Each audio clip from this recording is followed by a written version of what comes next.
प्रशांत किशोर की बात करें तो उन्होंने जैसा कहा था कि उनकी पार्टी या तो अर्श पर रहेगी या फिर फर्श पर रहेगी, अब चीजें स्पष्ट हो चुकी है। उनकी पार्टी 243 में से 238 सीटों पर उम्मीदवार उतारी थी और फर्श पर रही है। उन्होंने एक भी सीट नहीं जीता है और उनका वोट प्रतिशत 3% रही है। चुनाव आने के पहले तक प्रशांत किशोर जब जनता से रूबरू हो रहे थे तो उन्होंने जनता को ऐसी सरकार चुनने के लिए काफी जिम्मेदार ठहराया था।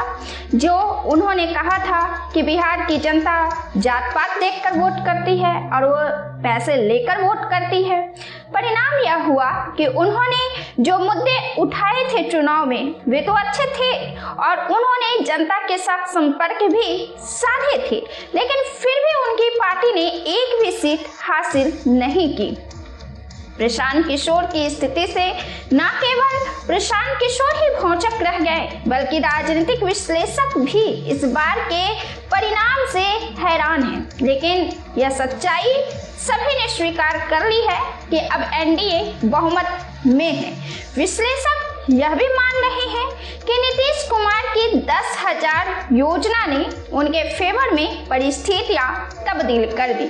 प्रशांत किशोर की सभा में जनता तो आती थी, भीड़ भी होती थी, लेकिन यह भीड़ उनके वोट बैंक में तब्दील नहीं हो सकी। इस बात को उन्होंने भी स्वीकारा है। लेकिन चुनाव परिणाम की बात की जाए तो प्रशांत किशोर ने जिन मुद्दों पर बातें की, महिलाओं ने पहली बार में सुनते के साथ ही उन्हें खारिज कर दिया, क्योंकि हमारा समाज पुरुषवादी समाज है और यहाँ जब एक बार शराब चालू होगा तो अधिकतर परिवार में यह चालू हो जाएगा। बिहार की महिला नहीं चाहती हैं कि यह चीज उनके घर में प्रयोग में लाई जाए। बस सारे अच्छे बातों का प्रभाव पीके के इसी बात पर खत्म हो जाती है।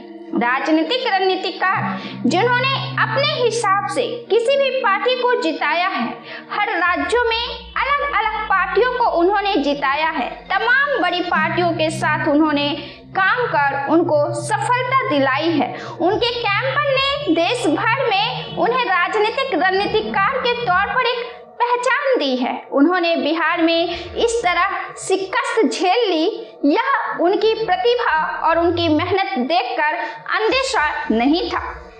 लेकिन बिहार की जनता के दिल में जो उतर जाता है वही जीत पाता है और प्रशांत किशोर में किसी भी बातों में किसी भी महिला की कोई रुचि नहीं रही।